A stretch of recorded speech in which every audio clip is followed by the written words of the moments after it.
Hey guys, and welcome to another installment of the PH Journals podcast. I'm pretty pumped up about this week's episode, but first, before we get into it, just a very big shout out to Love 4x4. Thank you guys so much. I know it's family, but thank you so much for sponsoring this week's episode of the podcast. Guys, if you do want to get involved with sponsoring the podcast, want to advertise any one of your outfitting companies, hunting goods store, whatever the case may be, please hit me up on any one of the socials. Every little bit helps.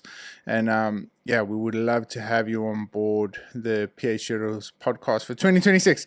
Cool. But before I give too much away about this week's episode, we're sticking with the show season theme. So this is going to be a goodie. Let's check it out.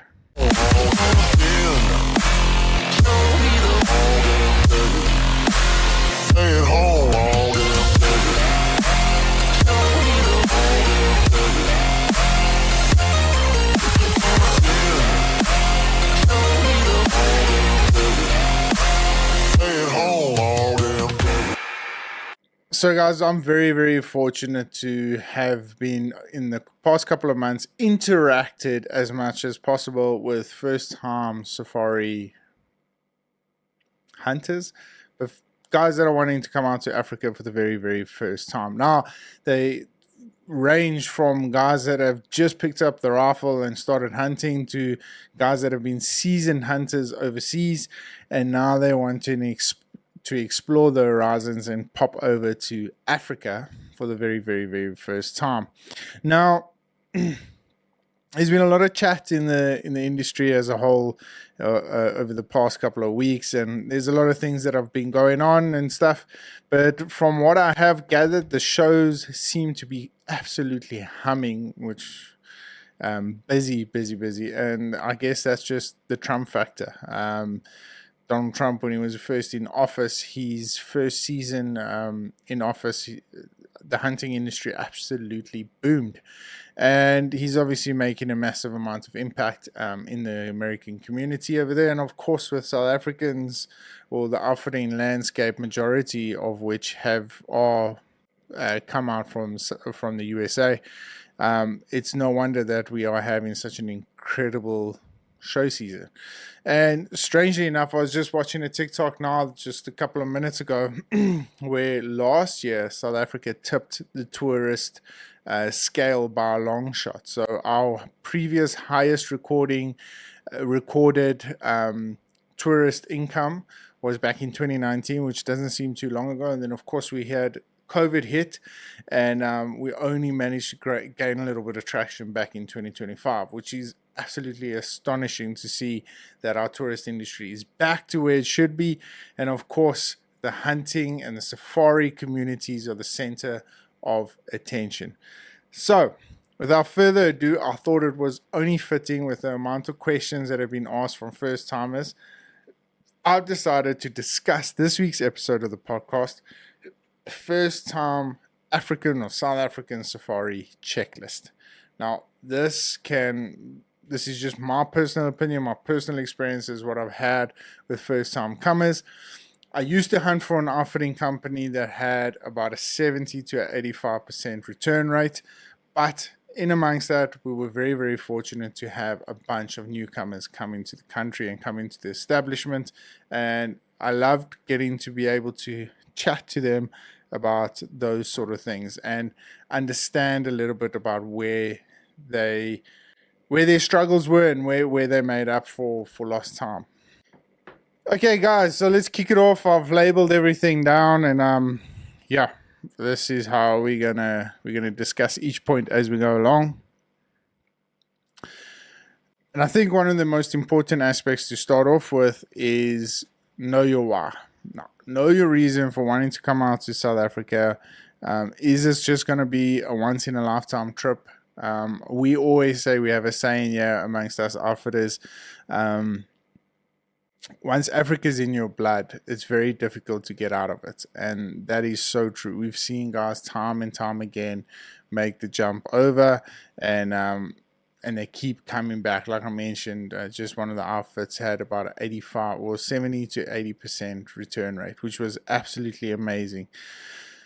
But also, guys, I think what's happened in most recent times, and especially since the massive high traffic of social media, long gone are the days where people are just chasing animals and ticking off bucket lists of species, a certain amount of inches, and all that sort of stuff. Guys are really hunting now for the experience.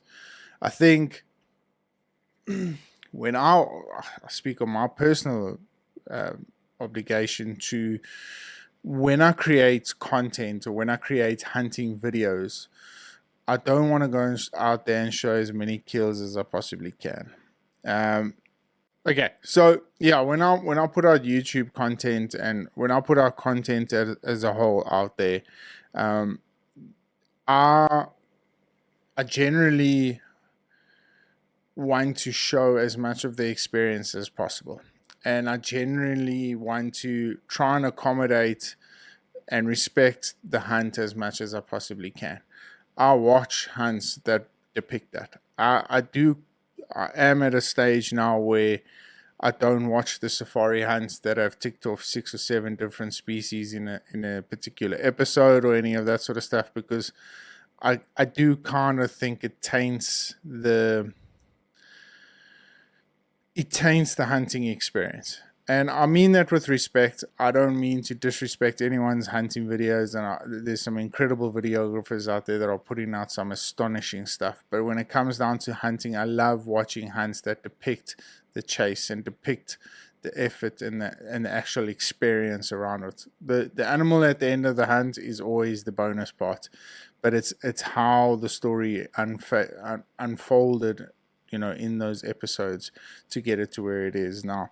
So that is, ask yourself, what is your why with regards to that? Are you coming over for the experience, or are you coming over just to chase animals? And there's no right or wrong answer in that, guys. Understand that there's a space in this industry for both. We've got guys that come out and do collectors. They collect for museums and other establishments. So yeah, that's just the way I think you would have to try and categorize yourself. Do you want comfort? Do you want adventure? Do you want the rough and tough, the rustic vibes? Because if you do, you need to do a little bit of research when it comes to that. There aren't many outfitters out there that offer the rustic, traditional South African hunts. And I do understand why. I think South Africa is a beautiful country, and there are an amazing amount of outfitters out there that depict our country in such a beautiful way, but they do offer very lavish and luxurious accommodations and lodging and all that sort of stuff, which is cool. I love that, and I think that is part of the industry. That is why we get to charge the prices we get to charge and all that sort of stuff. We'll get into that a little bit later. But if there are guys and I'd like just to have the full blown experience, if they come over and get 2 or 3 animals, cool. And if they spend their time backpacking or camping up in some mountain range, they're chasing for rhubark their whole hunt, that's cool to them. That's part of the experience. So understand that South Africa is very diverse, and we can offer a hugely wide variety of ways to hunt. And I think people that are coming out for the very, very first time need to explore all the options available. So take your time, guys. Spend a lot of time on social media. Go to the shows. Make sure that you ask the right questions, and make sure that you link up as often as you can with the correct people on the social medias, because they'll give you the right and honest answers. They're not always going to be there to try and sell you a hunt to make money out of you. They're going to be there to give you the honest opinion about certain things. So look out for those guys. There are a bunch of them out there, and they're really doing the industry proud. Cool. So to filter into what we've just discussed, I do think understanding what region you would like to hunt first is very, very important. Look, everyone, I mustn't say everyone, but a great base start or a great starting point is South Africa. South Africa just offers huge variety of species. Like I said, it offers the luxurious accommodation, um, and you've got your wide variety of species. You can hunt many different provinces and experience different cultures and all that sort of stuff.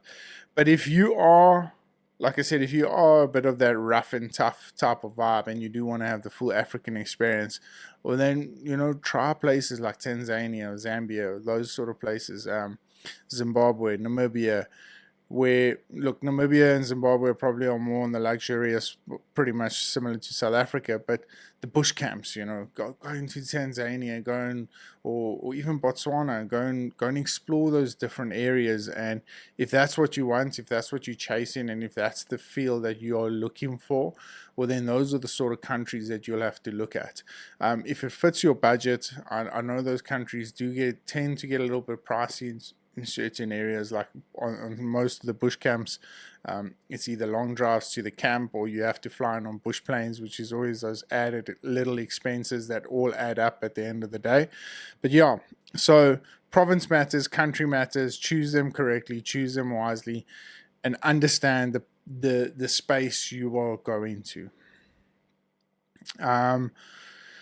Yeah, and then just basic safari etiquette. Understand your terrain so that you can pack correctly. We did a gear episode of the podcast last week, so if you guys haven't yet, go and check that one out. Understand your species. Practice your shooting. Practice of shooting sticks. That's very, very important. So understand the terrain. Understand if you're going to be shooting across a lot of valleys, or if you're going to be shooting in the wide open savannas. So just make sure that you are fully prepared, and if you are bringing your own rifle and all that sort of stuff, make sure that you've got the correct loads, the correct ammunition, and the correct optics to get you through those couple of days of hunting. Okay, the big question, and I think this is always the more difficult ones to answer, because again, like everything with this checklist, guys, there's no right and wrong way of going about it, but you need to also understand some of the hidden aspects behind your first safari. One of them is understanding the money, right? So, what are daily rates? What are trophy fees? What is included in your daily rate? What is included in your trophy fees? What do tips look like? What is a taxidermy? Like I said, all the connecting flights, luggages, what do you need to bring over, what is catered for, and all that sort of stuff. Okay, so this segment, let's try and break it down as much as possible. So let's start off with daily rates. So if you're taking, generally speaking, what outfitters have done in the past is they create a package which includes a daily rate. So you might have a 7-day safari with a plains game package, and it includes all of the above, right? They might stipulate that it excludes like alcoholic beverages or laundry or transport to and from the airport. So understand that those are sort of the things that you'll have to ask.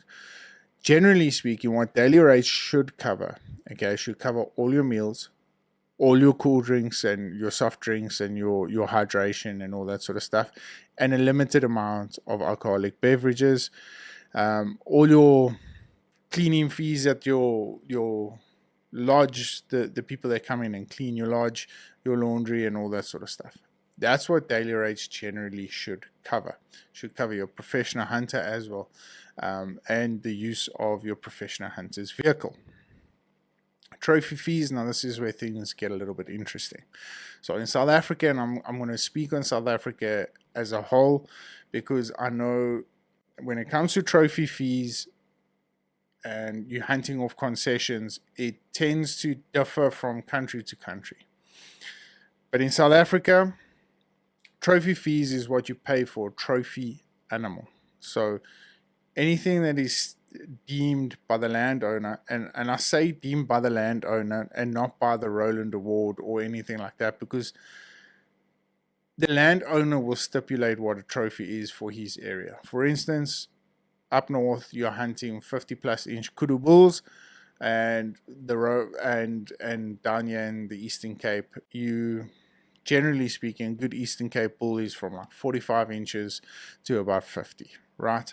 So the farmer might stipulate that anything from 42 and above, or from 40 inches and above, is a trophy animal. You've got to respect that. You've got to understand that it's the landowner's discretion on what is and what's not a trophy. And that too, your professional hunter will have to have a clean understanding with what that is. So if you are hunting for inches, make sure that that is one aspect that you familiarize yourself with very, very deeply, right? Now, trophy fees in the various different other countries, I'm not going to get too much into, but you might be able to hunt X amount of animals on a concession, and each one of them would have, so for instance, I've seen one of the packages where you hunt one buffalo and it's like $6,500, but if you hunt two, you pay $4,500 per buffalo, so it will be stipulated either by the government or by the concession owner on how those trophy fees break down. But I won't get too much into that. In South Africa, you will get a trophy price. On that trophy price, you'll have your trophy price, and there shouldn't be any hidden fees with regards to that. So make sure that you have very clear instructions on what is deemed to be or stipulated to be a trophy within that particular area. Then you take that across and you understand your price list a little bit better. Okay, guys, so hidden fees that often don't get discussed at shows and often accumulate at the end of a safari, might leaving a little bit of a bitter taste in your mouth. So something that I always try and that's a terrible word to use, but something I always try and encourage people to do a little bit more research on is to understand what hidden costs entail, so that you ask these questions to your outfitter before you even arrive in the country. So number one, let's start off with all the basic essentials before you arrive there. Your permitting of your rifle, is it included? Are you sorting it out, or is the landowner sorting it out for you? Your hunting license. Everyone that hunts in South Africa has to have a registered hunting license. I think it's like $7 or whatever it is. It's a book that you sign in, and each province has got its own hunting license stipulation. And then there is paperwork with regards to your taxidermy paperwork and all that sort of stuff. I have seen outfitters actually charge for that sort of stuff. So just make sure that all the paperwork side of things is covered. Then you get to small things, to and from the transfers to and from the airport. I have seen guys actually charge extra for this, so make sure that you understand it. Some lodges are like 4 or 5 hours away from international airports or local airports, and it is quite a drive, and they'll often get subcontractors to do the deliveries or to do the collections and the taxiing of the clients, so there might be an extra cost involved there. Then when at lodge, normally outfitters will stipulate, okay, day fees include 3 meals a day, snacks at dinner time, and then, like I mentioned, soft drinks and hydration drinks, and then excludes alcoholic beverages. Make sure you find out what all is included in those daily rates, in those packages, and find out. I have seen recently something that's really started working pretty well at the lodges is guys actually offering drinks packages to purchase. So if the alcoholic beverages aren't included, the cheaper option is to pay, I think it's like $300 for the rest of your stay, and then no drinks get calculated into they will get calculated into a bill, but it doesn't matter if you drink your $300 or your $300 share of alcohol out, but at least you paid for it, and that way there's a lot less going on. So make sure that you understand all that sort of stuff. Okay, then we get into the more complicated side of things. Now, if you guys haven't yet, go along and check out some of my podcasts I did with Doug Cocroft from Splitting Image Taxidermy. He breaks down the taxidermy industry pretty well, And I think he does a remarkable job of trying to make people understand the different costs that could be involved um, in the taxidermy game, right? So, for instance, shipping, um, all the extra stuff that you might ask at the taxidermy. Find out if the taxidermy charges extra for trophy collection on the property. That's a big one. It's very important to find out about that. And then, crating and shipping, air freight, freight by sea. Figure out what's going to be the best option for you. Ask the right questions. I don't know too much about that. I don't get involved with the logistics side of things. I think it's just way too freaking complicated for me. But find out about that. Ask the right questions. Get in contact with Splitting Image Taxidermy or any one of the taxidermies you're going to be using. Ask those questions, and the guys are extremely, extremely helpful. And they have got some sort of calculator that will give you a pretty accurate estimate into what you can expect on what the shipping costs are going to be to get your trophies out of country. And then last but not least, and I've got a big year in red, is tipping. Now, guys, straight off the bat, I've done 2 podcasts with this. I am going to be doing another one at the end of show season on the podcast because times have changed and we've got to move along with it. Tips, I just want to start off under this headline here. Tips are not a given. You don't have to give a tip. It's a gratitude gesture. It's become a cultural part of the industry, which I think is a nice to have, but it can also be horribly abused from both sides. So when it comes to tips, always work off a sliding scale. I'll at the end of show season, like I said, I'll do a podcast on this where it gives a little bit more detail, but always try and gauge your professional hunter on a sliding scale. $100 to $150 depending on what sort of hunt it is, or $100 to $180 if it's a dangerous game hunt involved. How hard has your professional hunter worked? Is he deserving of these sort of tips? Has he looked after you? Has he been there? Has he been the last one there until you've gone to bed? All that sort of stuff just makes a massive amount of difference to the industry, because you guys need to understand with the tips, you could be turning a bad pH great, or vice versa, a good pH bad. Because a good pH could feel that he's great at hunting, but he could lose all his other ethics and morals around the lodge side of things, and you could treat him well and look after him pretty well in the tips because he was a great hunter, but he lacks on the other side, and that's where the industry starts getting a little bit dicey. So a good professional hunter will have an all-round capability and understand that and reward him accordingly. It's not a given. You don't have to. And there are a lot of golden handshakes that go around, and professional hunters need to learn that that is part of the industry, and it's just as good as receiving $1,000 tip at the end of a 7-day safari or whatever the case may be, because you need to understand that it's your reputation, the country's reputation as a whole, that you guys have to look after. And I think by doing a great job, and you know you've done a great job when a client leaves satisfied. That is your main point.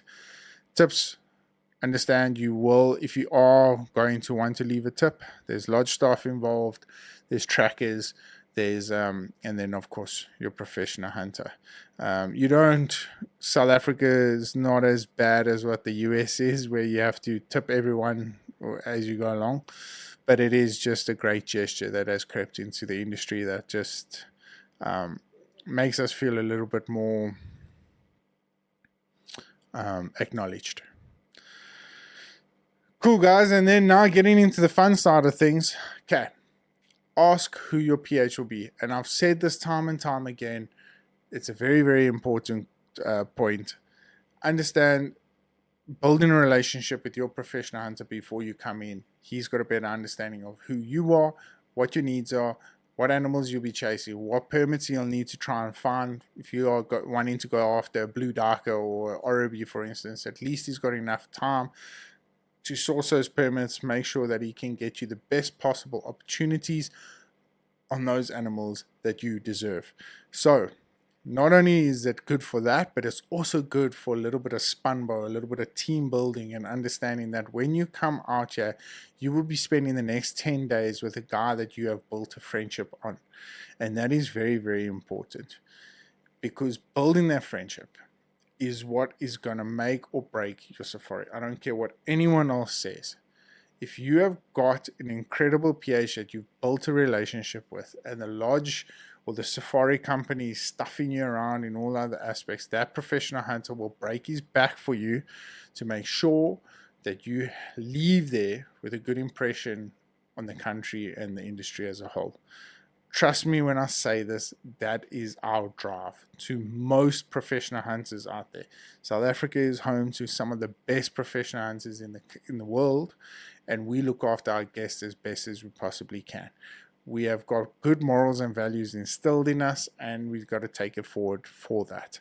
So guys, be very, very aware and understanding of building that relationship, building that trust with your professional hunter. It's important. And I think it's unique. It builds those unique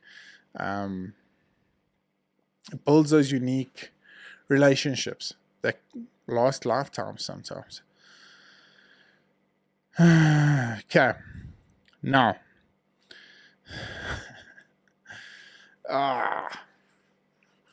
clarify your hunting style before you get there. Guys, please, this is so important. Ask the right questions.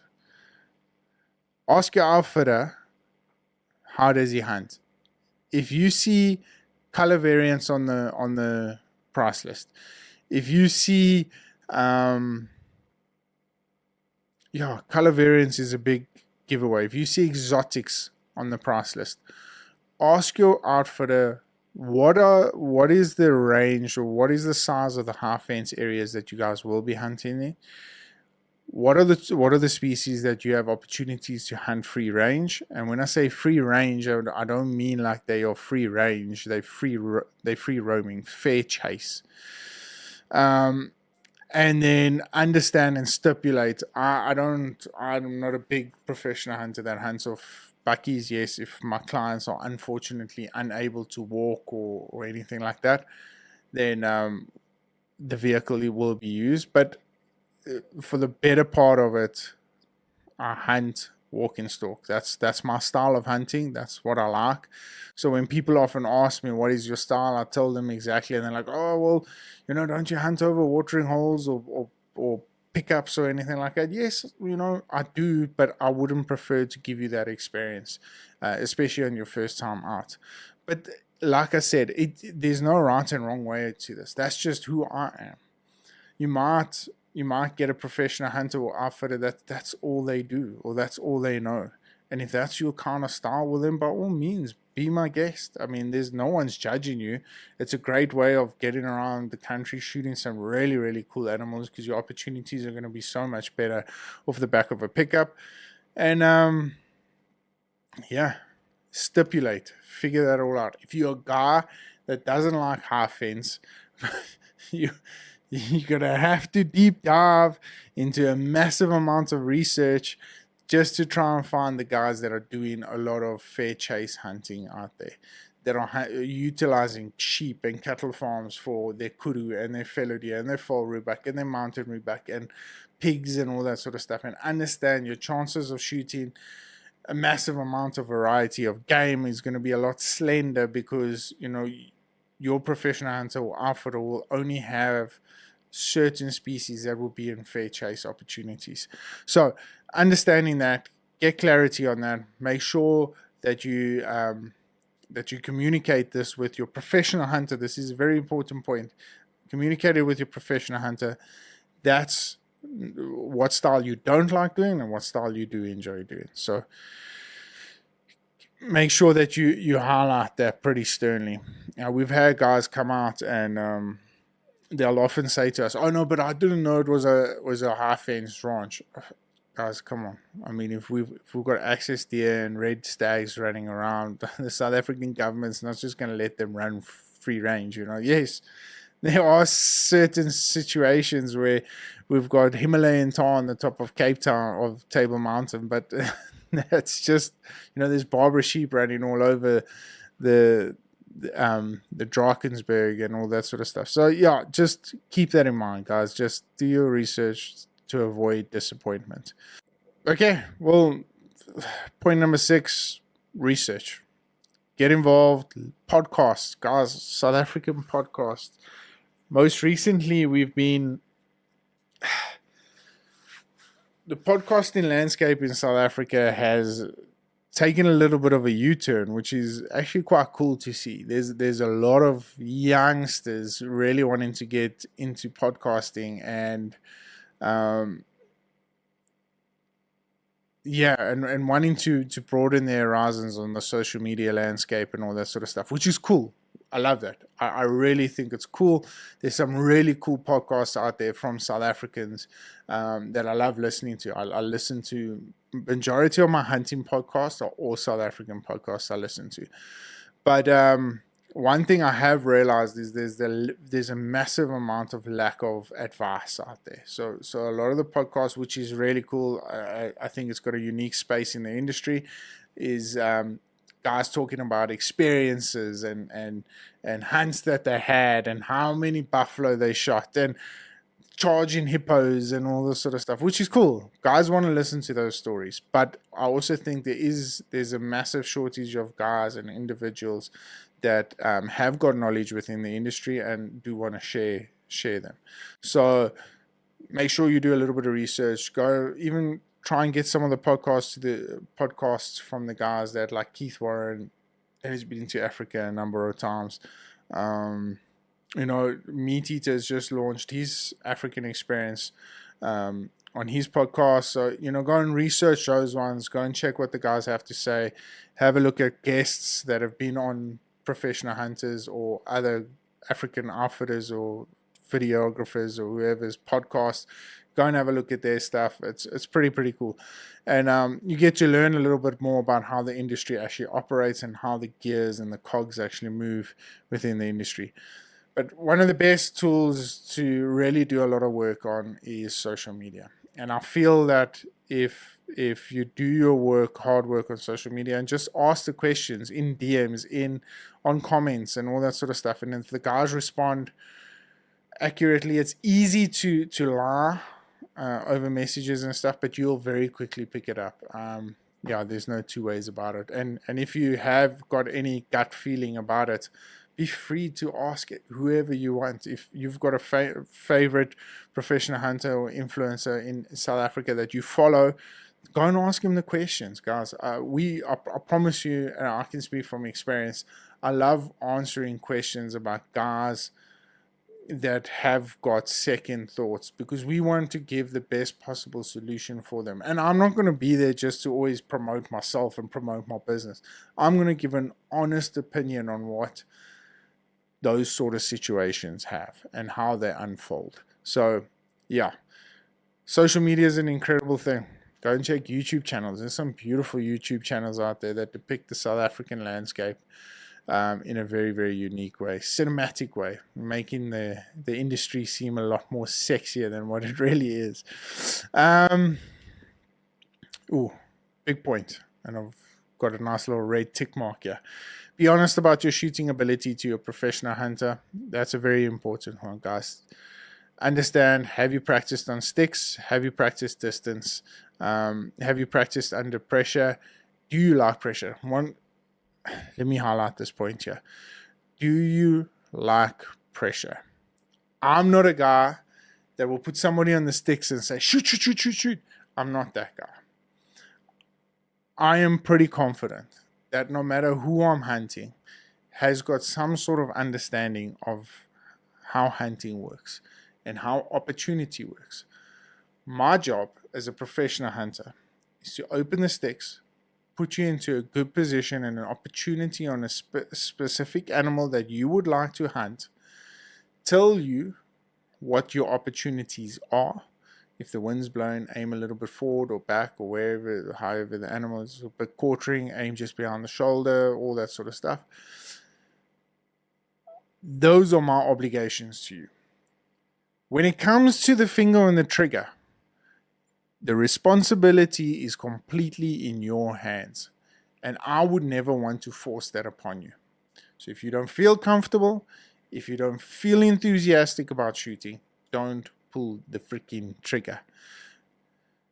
To the professional hunters that would maybe are listening to this, guys, do not pressure any client into pulling the trigger. Do not force, do not shout, shoot, shoot, shoot, shoot. I hate it when I see that. There's a reason for it. Because I think a lot of people anticipate that guys can handle pressure in those sort of circumstances. Maybe, yeah, sure. Maybe on a experienced African safari veteran. But not on a first comer to South Africa. Some guys don't even know what they're looking at through their scope. The anatomy of an impala. Those small things. So don't pressure them into something that is foreign to their ability, and rather encourage them, give them space, give them time, understand, give them patience, because they will realize if they're in the scope, the setup is there, you've done your job, and that animal walks off or runs off, they understand that it's their responsibility that they missed that opportunity. Yeah, sure, you're a professional hunter. Your job then is to get them back into the next position and the next opportunity, because there's going to be plenty, and that is your obligation to that client. But for those moments, try not overwhelm your clients as much as possible. I hope I make sense there, but yeah. So try and relax, try and understand that shooting, there are going to be opportunities to shoot under pressure, and you're going to have to be able to take that in. Understand travel. Now, guys, this is a big one. So, generally speaking, on your first time on a safari, you would fly into Johannesburg, catch a connecting flight down to wherever you are in the country, and then you would either go to the range if there's enough time, go and set up, and then hit a few rounds at the range, and then take it from there. Jet lag kicks in, and you are absolutely knackered. Communicate that with your professional hunter, because it will have an effect on your hunt. Most recently, I have made it my obligation to the client that the first 2 days they get as much rest as possible. If we knock off 2 animals or 2 or 3 species of animals in the first 2 days, that's always a bonus. But I always make sure I'm back early for lunch so they can have a good afternoon rest. And I always make sure that they have a sufficient amount of sleep. So we might go out a little bit later in the mornings, just so that they could sleep in a little bit longer and get their body adapted to our local time as quickly as possible. Because there's nothing worse than hunting with a client that is completely jet lagged and falling asleep next to you in the truck, or when you're glassing, he's busy snoring there in the background. And it just makes those first couple of days extremely uncomfortable and unbearable, and they don't actually get the opportunity to absorb or to soak it all in. So I'm not saying that's what everyone must go and do now. It's just a trick that I kind of felt was necessary a couple of safaris ago, and it worked really, really well. So my approach has been very much similar to that to most of the groups that come in. So understand there is going to be jet lag. There are going to be internal flights in the country.